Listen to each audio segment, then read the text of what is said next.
बहुत समय पहले एक गांव में धनीराम नाम का सेठ रहता था। उसके पास जमीन जायदाद, सोना चांदी, नौकर चाकर सब कुछ था। लेकिन उसका मन कभी शांत नहीं रहता था। हमेशा चिंता में डूबा रहता। मेरी दौलत सुरक्षित है या नहीं, कोई चुरा तो नहीं लेगा। गांव में ही एक गरीब किसान रामू रहता था। वह दिन भर खेतों में मेहनत करता, शाम को घर लौटकर अपने बच्चों के साथ हंसी खुशी खाना खाता और सो जाता। एक दिन सेठ ने देखा कि रामू और उसका परिवार पेड़ के नीचे बैठकर सूखी रोटियां खा रहे थे और फिर भी हंस हंस कर बातें कर रहे थे।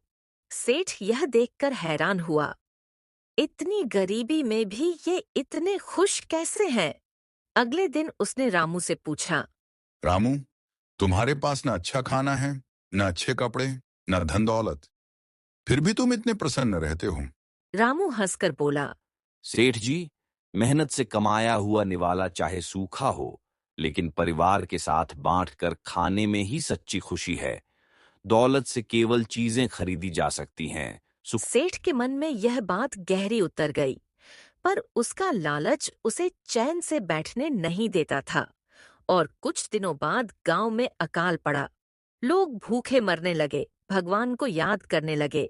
किसान रामू ने अपनी थोड़ी सी उपज से कई परिवारों की मदद की तो लोग उसे आशीर्वाद देने लगे।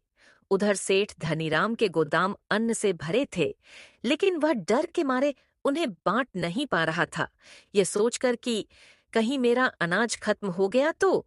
धीरे धीरे हालत बिगड़ते गए। लोग सेठ को कोसने लगे।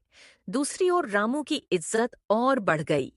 एक रात सेठ को नींद नहीं आई। वह अपने गोदाम के पास बैठा सोच रहा था। इतना अनाज होते हुए भी लोग मुझे दुष्ट कह रहे हैं और रामू को देवता।